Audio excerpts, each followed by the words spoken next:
Hey guys, Keith Boykin. Jason Goolesby. We're here on a sad note today. We're recording this late. Me and his schedule hasn't worked out well enough for us to have come with a quicker and better video than this now. Mike Leach passed away yesterday. I heard that as we were on our way to the Time Ferry event. It's just crazy. Like, he literally was at practice Saturday. Yeah. Gone by Tuesday. Well, he collapsed Sunday and had a massive heart attack.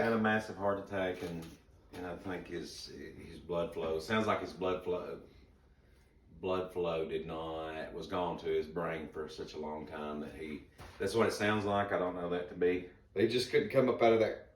Sure. Yeah.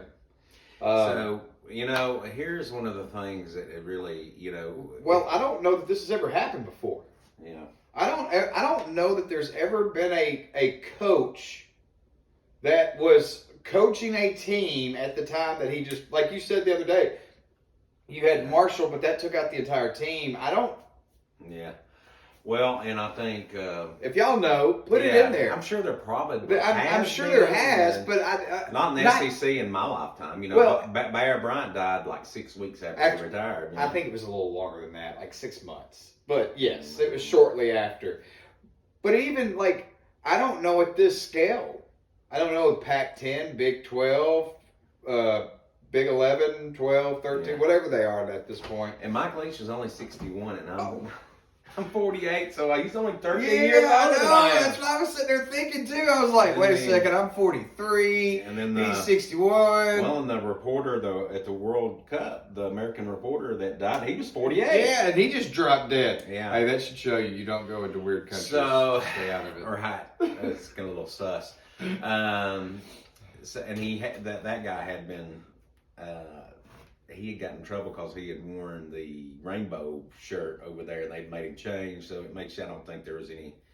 I did not say that, Mark Zuckerberg. Please don't cancel me, please. Well, no, but I think he had a massive heart attack over there too. It just, you never know when it's going to happen. I hope everybody gets their affairs in orders. Here's the thing about you never know. That's why your mom always said wear clean underwear.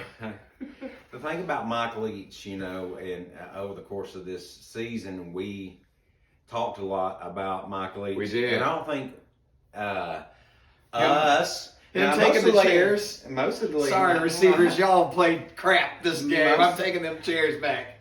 Mostly, we just tried to piss off Tennessee fans, and we were pretty successful for those that watched. But we never, because we couldn't find... nobody could say anything bad about Mike Leach. Everybody loved the guy. Oh, absolutely. Everybody loved him. He was very awkward and strange, but it was a very cool way. Yeah, it wasn't like an off-putting, awkward and strange where nobody wanted to talk to him.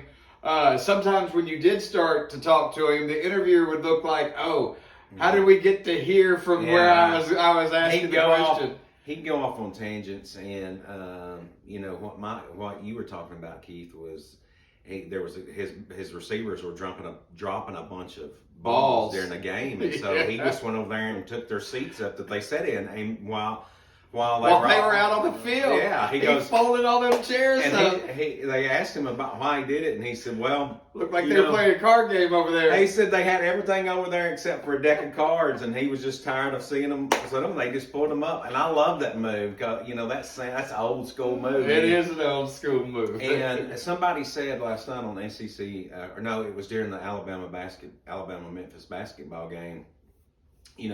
Which, by the way, Alabama beat Memphis. Who did Memphis just beat? Auburn. Yeah, they just beat Auburn on Saturday. So just one of the things that the person was commenting about was that in a world, especially in the SEC, where they're very conformist, like you have to do this and you're supposed to do this and you're not supposed to. Leach come in and didn't care. Yeah, and he did whatever he wanted to. But this wasn't his first go around with the SEC. He was on the Kentucky staff with Hal Mom.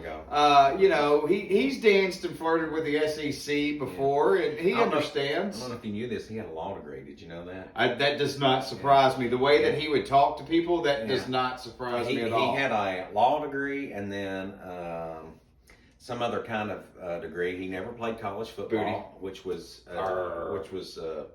strange. Why did they call him the Pirate? I really don't know. I think he started flying the flag in Lubbock when he was down at Texas. What did Texas Tech? Texas Tech, yeah. And then he just got associated with. Now, what happened at Texas Tech? Didn't he get fired because he was putting like one of the ESPN analysis? Son, I forgot about the closet. It was Herb Street's son, wasn't it? No, it wasn't Herb Street's son. It was the other guy who played like tailback or something. At Ohio State? I mean, who was Ohio State? No, it wasn't Ohio State guy. It wasn't Ohio State? He may have been Pittsburgh. I think it was. Are you sure it wasn't Herb Street's son? I'm like... I forgot about that. He put him in the lawnmower shed. Yes, that's what it was. So Leach got pissed off at the play. I forgot about that. And he put... Because he was a receiver playing for Leach. And he got mad at him, and during practice he put him in the lawnmower shed. And there was this big God, come on. Yeah. The kid got put in a lawnmower shed. I'm like, come on. What a bunch of weaklings, a bunch of sissies. Maybe that person didn't like Mike Leach, but then he wound up going to Washington State. He did go to Washington State, but he's been an old school coach like that since day one. But he did learn from the lawnmower shed. He didn't put anybody else back in there, but you know. Paul Feinbaum said about Mike Leach, which was very interesting, and I noticed this too, but I never knew exactly what to say. Sometimes when you're interviewing Mike Leach, like other coaches, that's all they want to talk about is football. Yes.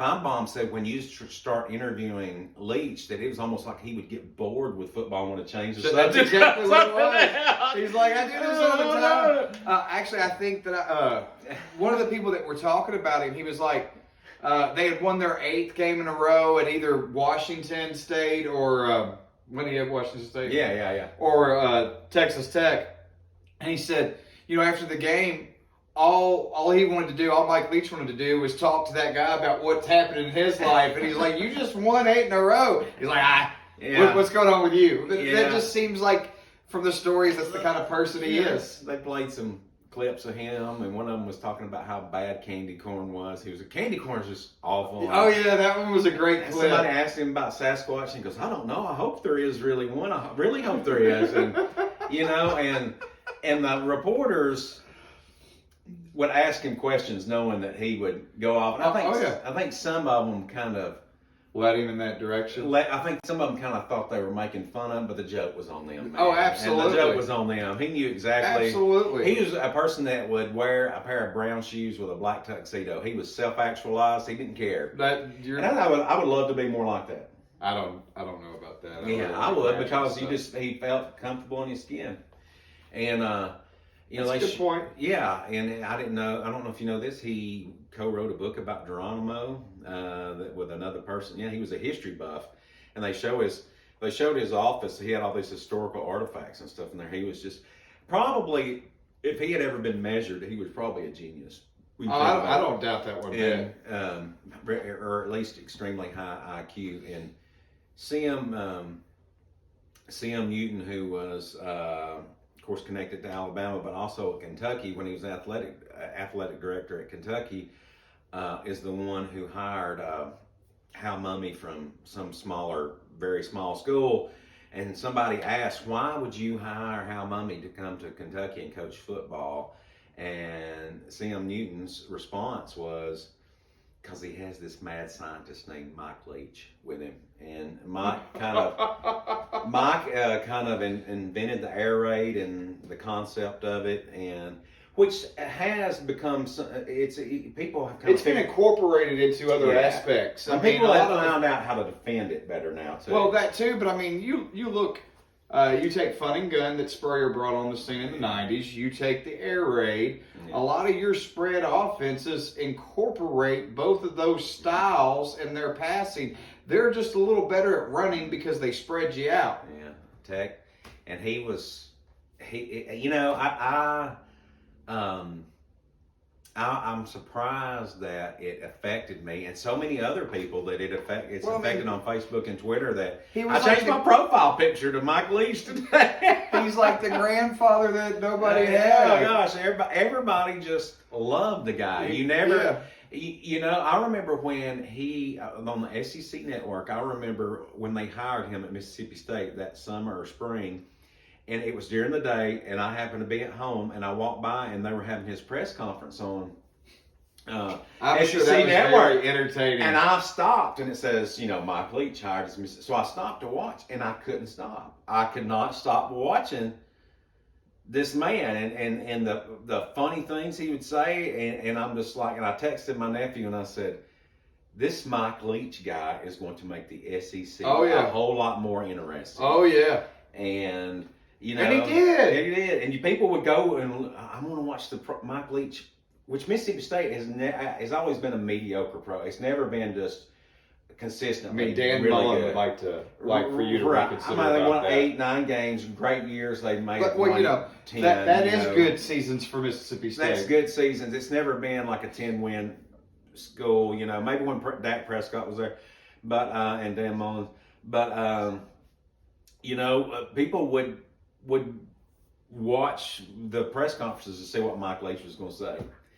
And the funniest thing I remember him saying, I was listening to a podcast this year, and one of his players one of his players had gotten engaged, and somebody in the press conference asked him if he had any marriage advice. Oh yes, and that poor girl. If y'all haven't watched that clip, because I don't think either one of us can do it justice, just Google Mike Leach marriage advice.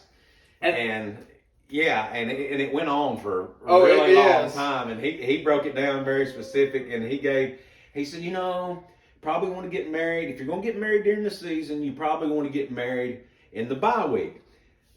That way you can go on a honeymoon. Correct. But you probably don't want to go on a really long honeymoon, you know, like no more than 4 days, because you might get bored. You don't want to get bored. And I'm like, oh my gosh, did he just say that? He was like, you know, you don't want to go on a honeymoon too long. You might get bored. And we went to Disney World. We went to Chicago. But anyways, you know, the world is the first time Michelle had ever been to Disney World. I could make a joke, but I'm not going to. She might see this. And I doubt it. She stopped watching 2 minutes ago. If she was started watching it. And, you know, the world is a lesser place without Mike Leach. There'll never be another one just exactly like him. Maybe there'll be somebody that'll be close in their own different way. But you know, he's just he was a different guy, and he just thought on a different wavelength, and which wasn't wrong. It wasn't right. Wasn't wrong. Even if he did lock somebody in the lawnmower shed. Yeah, I mean, he was still a heck of a guy. I think that's good. Hey, I think that's good. I think it's good. Thank you for watching.